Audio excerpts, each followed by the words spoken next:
mouthpiece that is convenient in your mouth, and you have made the holes into the briar centered in the middle, that it fits, and then you can smoke the pipe without any problem. That is, after my opinion, the most important thing. Then you can later on discuss which kind of shape you like, or if you want to have a long pipe or a short pipe, for instance, or big balls or small balls. That again depends on which tobacco you want to have into your pipe. But it's very important that it's made the right way from the beginning. Well, let me ask you something. I'm kind of curious about this. When I was in Copenhagen in 1986, I spent some time with Ole Larsen, and he was of the opinion that a pipe with a tall bowl was better for flake-style tobaccos, Virginia flakes, and a squatter pipe was better for like English blends and other types of loose tobacco. Do you agree with his assessment? From the beginning, I must say, it's very difficult for me to smoke a high pipe. I don't like it because it becomes too hot when I smoke, the way I smoke the pipe. That's the reason that I prefer a head that is not so high. But if you want to have a loose tobacco, then you must find a pipe with a great opening, like a pot or a compact billiard or something like that. And if you want to have the flake, you can have a smaller pipe and a higher head. I think that's right. Okay, so you think there is something to that? I think that's right, yeah. Okay, I was wondering about that because I never heard that before, and I guess it does kind of make sense when you think about the way the tobacco burns. Yeah. If you are smoking a flake that you've rubbed out, because you have basically long strands of tobacco, you need more of a chimney-like effect to be able to have it burn evenly all the way down. I think that's right, yeah. Because if you try to put loose tobacco in a high head, then it's difficult to make it, but it's much more easier with the flake to put it into the pipe, and it burns better. And if you have a great opening and you put flake into a pipe, then you will be filled up with tobacco. It's much more stronger that way. That makes sense. I think so. I have a question about, in America, when we think of Danish pipes, we think Larsen. Yeah. Great. As I understand it, 25 years ago, you made all the Larsen pipes. I made some of them, yes. In the windows for him. Can you tell us what happened recently with Larsen and you in the store window? Yes, we were having, just when I left from Denmark, they were ordering 3 new pipes, one of the elephant like the one up there. And they were put in the window Thursday afternoon. And the night between Thursday and Friday, they smashed the window and took out 3 pipes.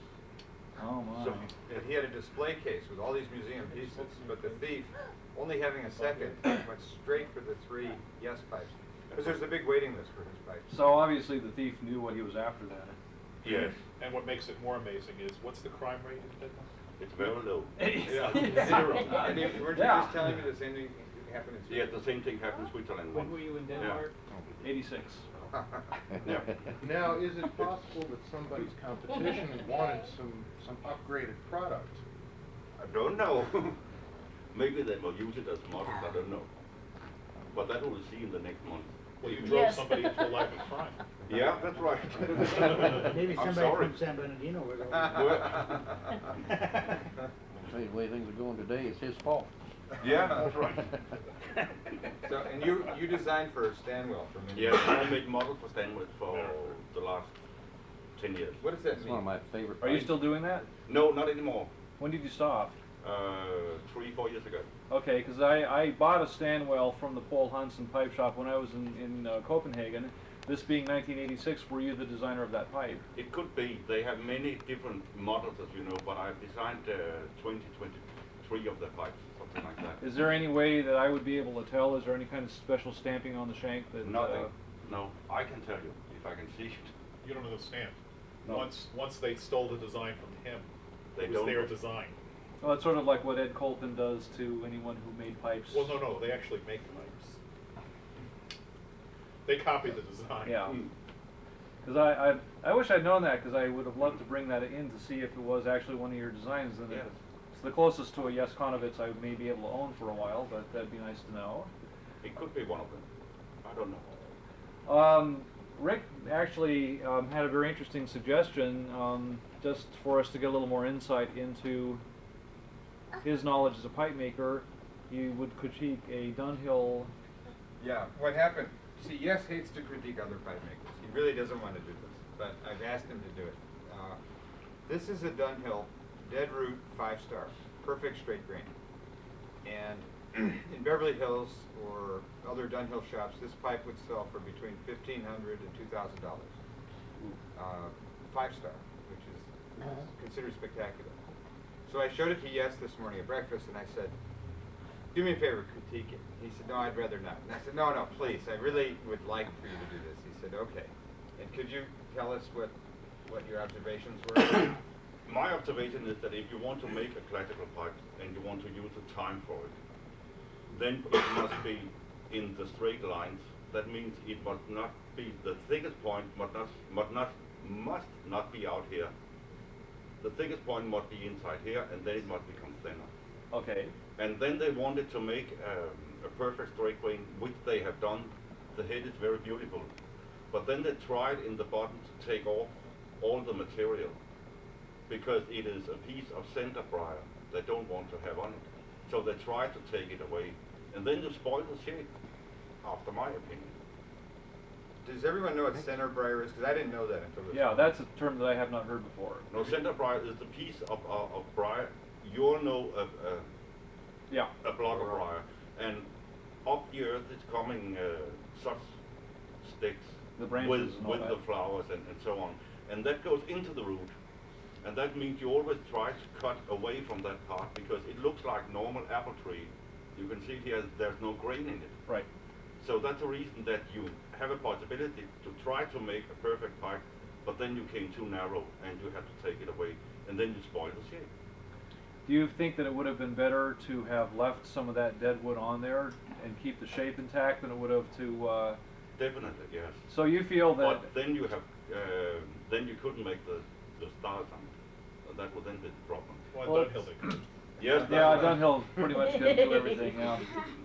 They probably would have too. Well, it's interesting also that you call that a perfect straight grain, and you look at any one of your pipes and,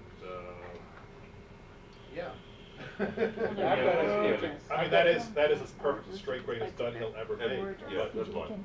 I've got a Dunhill Collector Series, and that sucker's narrow at the bowl and goes real fat, and then back down on the stem. That's one of the ones made by That's BC. that's just big no-no for what you're talking about then. That I don't understand. Well, at the bowl, it's narrow, and then it goes real fat. Like here, Yeah, yes. there it's narrow, and then it goes real Yeah. fat, No, it's Fat, more and then accentuated. it goes down It again. starts and then it narrow, goes down it's again, yeah. Yeah, It's out of proportion, almost got flat places in it too. yes. But it must be thinner out here than Yeah. it is in here. Yeah. If you want to make a beautiful chunk on the Yeah, pipe. Yeah. the prettiness of it is part Yes, of it. it's gone. It's Well, also, spoiled. isn't it related to the heat? I mean, doesn't this get hotter here than here? Of course, because here you have the smoke where it's warmest, So you'd want it and then it thicker. becomes cooler the whole way out. So that's one of the reasons you'd want it thicker there. Yes, that's right. Well, thicker bowl tend to smoke cooler than a thinner bowl? The bowl is, after my opinion, important, because if it is too thin, then you burn your finger when you smoke it, and it's not so nice to have the pipe in the hand. Yeah, I think to clarify that when we're talking about a cool versus a hot smoke, we're talking about what the bowl feels like in your hand. Because I have thin-walled pipes, the smoke entering my mouth is just as cool as anything coming out of a a really thick bowl. Yeah. So that doesn't really have much to do with when you're smoking a pipe. Is that a cool or warm smoke or a hot smoke you're getting in your mouth? Doesn't really seem to have that much to do with the thickness of the bowl. It's like the shank. It's the length of the shank mostly. Yeah. No, As anyone who smoked a clay cutting will know. no, what is it? It has nothing to do with the length of the pipe, because we have tried it once. I took a piece of plastic on 10 meter long, and then we had a photocell in the other end, and then a mouthpiece, and then you do like that quickly, and we took the speed. It was 100 kilometer per hour. It goes so fast when you make that in a pipe. So if it's a long or it's a short pipe, it doesn't matter. Well, then what would make a pipe? The difference is that, again after my opinion, I always smoke short pipes, and it's never warm. You never get a warm smoke from them I use normally. And the difference is that if you have not air enough in the pipe and the mouthpiece, you must suck much more harder. And then the chamber becomes much more warm than normally, and then you will have a warm smoke. And you can have a warm smoke on a long pipe or a short. So the heat of the smoke entering your mouth is purely dependent on the size of the draft hole, not on Yes, not on so anything that you else. can smoke it very slowly, and you don't have to have a hot pipe. It's cool, no, and it's short. Now That's getting- my opinion. getting- Because if you take 5 centimeters on a speed on 100 kilometers per hour, it's nothing compared to what is cold and what is warm. Yeah, that's very true. Getting back to the Dunhill 5-star, are there any other aspects of that pipe that you would point out as being maybe not quite up to snuff? They all, Dunhill have always, and for many years have, after my opinion, very thick mouthpieces. Yes. But some people like it, some people don't. It's again different from smoker to smoker.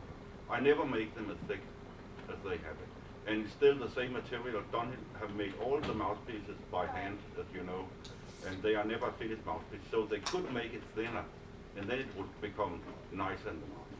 Now you make your own mouthpieces, don't you? All of them, yes.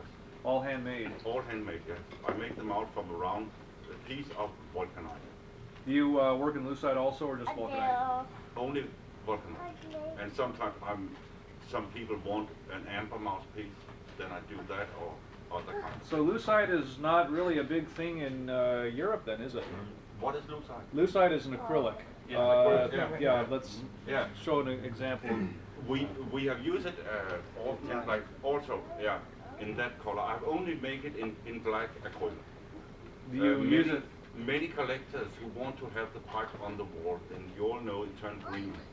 Yes. And then I have replaced some of these pieces with acrylic, exactly the same mouthpiece, and so you can have it, and it will always be black and looks good. Now is But it's not so convenient in the mouth. is vulcanite still your material of choice as far as making mouthpieces? Is it, for my opinion, the best? And I have also made it, as I said, in black acrylic for someone who wanted it, and it takes 2-3 months, then they're coming back and say, please change it. Because it is too hard. It is more plastic than ebonite is. Not to mention, Amber available though? Yes. Real amber. yeah, Yeah. very expensive stuff too. That's expensive, that's right, and you must be very careful when you're working with it, because everything must be made in soap and water all the time when you make drilling and so on, but you can get it. How much Yeah. does it cost? If you are lucky and you succeed the first time, it's the cheapest, but you never know. But a piece for a mouthpiece like this one, I will have to pay in Denmark for the amber $100, and then come the work at least. And that's not the most expensive either. I talked to a meerschaum collector who told me about a man who makes stems out of, there's different grades of amber depending on how old it is, and the oldest stuff is on the order of $100 an inch. Yes. That's So right. it can get extremely expensive. Yeah, that's right. But the nice thing about vulcanite is that, and the problem that I have with lucite is vulcanite will wear in with your teeth, whereas lucite, there's no give to it. You know, some people can chew through it, but I've noticed myself, vulcanite's always more comfortable because after I smoke the pipe for a while, it's like, it Yeah. goes right in. Yeah, right. And I'm wondering if the Europeans tend to be a little more practical about their pipes and not so much into the appearance aspect of it. Do you find that vulcanite generally is more accepted over there than it is here now? I don't know. I don't know how it is, how you want it here, but many in Germany want it, for instance, with acrylic, because you don't have to, when you have it in the shop, you don't have to polish the pipe, and it's more convenient. You don't have to do anything. It will always be black. But the smoker, I think they don't prefer it. They prefer vulcanite. They prefer vulcanite, yeah. Yeah. The vulcanite's the one that gets a grayish look. Yes, Yeah. that's right. And that means you have to take it away when you have finished the smoke, then just take it off, and you will always keep it beautiful black. You just kind of wipe it down, you mean? You can wipe it down, or you can just take a polishing powder and take it away when you have finished the smoke. And leave it at a direct sun. Yes, Yeah. never put it into the sun, because that's what is worse to the mouthpiece. It turns green when it's laying in the sun. Can you bring that color back? Can you bring that color back when you do something like Yes, that? it can be difficult, but you can do it. You can always take the whole mouthpiece away with sandpaper and then polish it again, and you will have a black mouth. There's an easier way to do it, and I don't know if you've heard of this, but I've used it myself. It works extremely well. Is you take the mouthpiece and you put it in simple chlorine bleach and leave it in there for about a half an hour. Rinse it off very thoroughly, and I actually successfully experimented with plugging the end of the mouthpiece with some paraffin just so you didn't go get bleach up inside the stem, and that seems to work very well. But what happens is the chlorine reacts with the sulfur that's on the surface, because that's basically what's oxidizing is the sulfur and the vulcanite. And what you're left with is the stem can either be dead black or it can have a kind of a white powdery appearance, and what you do is you buff it out on a buffing wheel with Triple E, and then I like to use carnauba wax, and believe it or not, it will bring it back to the original black very, very well. And it's a relatively easy technique to use. The only thing is that you do want to make sure and rinse it off very thoroughly, especially if you haven't plugged the end up, because you will get a little bleachy taste for the first 1 or 2 smokes, but it works extremely well. And because you're getting rid of the sulfur that's come up to the surface, it'll take longer for the stem to oxidize the next time around. And it seems to work very well. But I have this pipe here, when I made it, I put on an American vulcanite stem. I made this pipe. This was one of the last ones I made. This would have been like 20 years ago or so. Still hasn't oxidized. I've never rebuffed this stem. Unfortunately, they don't make this kind of stem anymore. I think the American stem makers went out of the business about 20 or 30 years ago, but they made very, very good stuff. Yeah. You just can't find it anymore. I'm kind of curious because I am somewhat familiar with the craft myself, sort of. No, Gordon, no, please, no, spare me. My ribs get so sore, I have no doubt that you used to make pipes. but I'm really curious. Well, at least it's been good for a joke for a while. Mm-hmm. When you sit down with a piece of briar, you're about to make a pipe. What helps you determine the design you're going to make? What helps you determine the shape of the bowl and the proportions and the dimensions of the pipe? What do you see in that wood that tells you, okay, this is the shape I want to make? I normally do it the opposite way, because if you are going into the briar wood and follow the grain in the briar, then you do not more decide the model, what you're going to make. You must from the beginning have an idea of which shape you feel like making or you want to make, and then you look through the briar stock and find a piece of briar wood where you say, I can put this shape in that piece of briar, and then you do it. The opposite way, you don't know what to do. And that's the way I have learned it from Sixten Iversen, for instance. When I was together with him, I made one pipe, and I came to him and said, have a look, and he looked at the pipe and said no, nothing else. And then you have to try again, and when you have tried 7, 8, 20, I don't know how many times, then he always said the same, no, it's no good, try again. And then one time you came and said, Sixten, have a look, and he said, all right, that's all right. Then you have learned it. But he didn't say anything in between, because he always said exactly the same thing. You must have an idea, and you must be able to tell me why you have done it like that. There must be a reason for it, not only a shape that goes like that because it follows the grain. That is nothing to do. You must have the idea, and you must be able to tell me why it looks like it does. And when you can do that, it's okay. Then you can make mine. So your approach basically is to let the design come first, and then just find the block that's going to be suitable for what you make. It's the most important thing, that you sit down sometimes and make some sketches or some ideas that you have, and then you try to find a piece of briar. If you then can't find the briar, then you hang it on the wall, the sketch, and then someday there is a piece, and there you have the idea.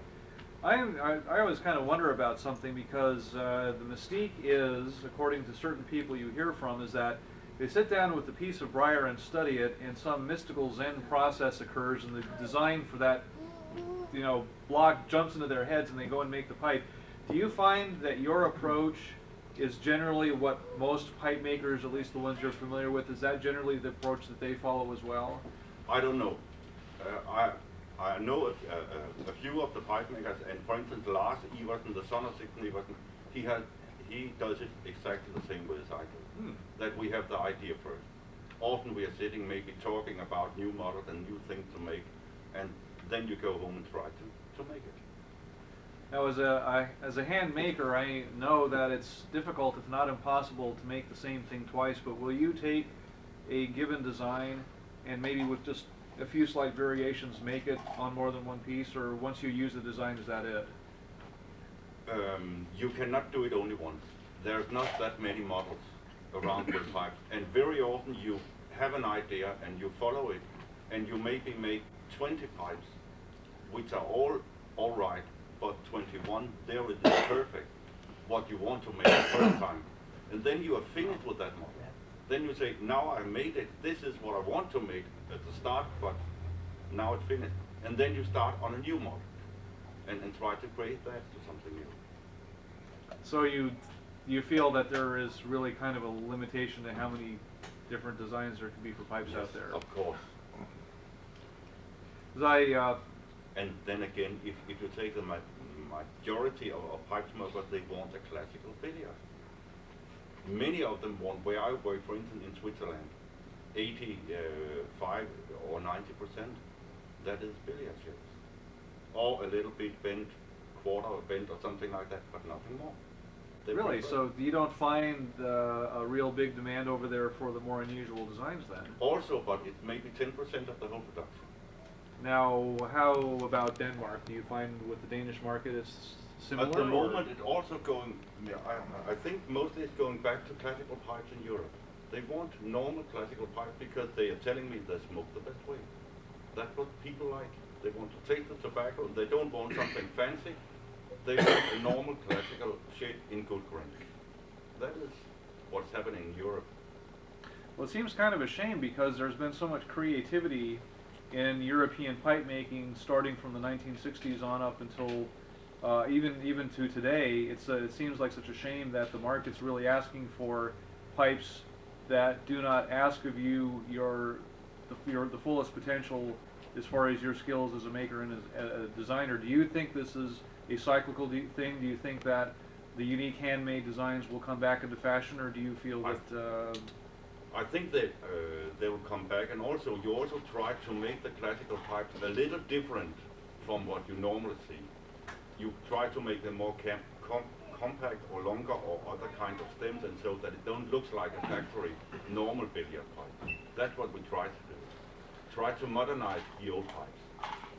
Well, I noticed that the Italians actually seem to do very well with that. What is your opinion of the famous Italian pipe makers working in the world today? They are making very good pipes.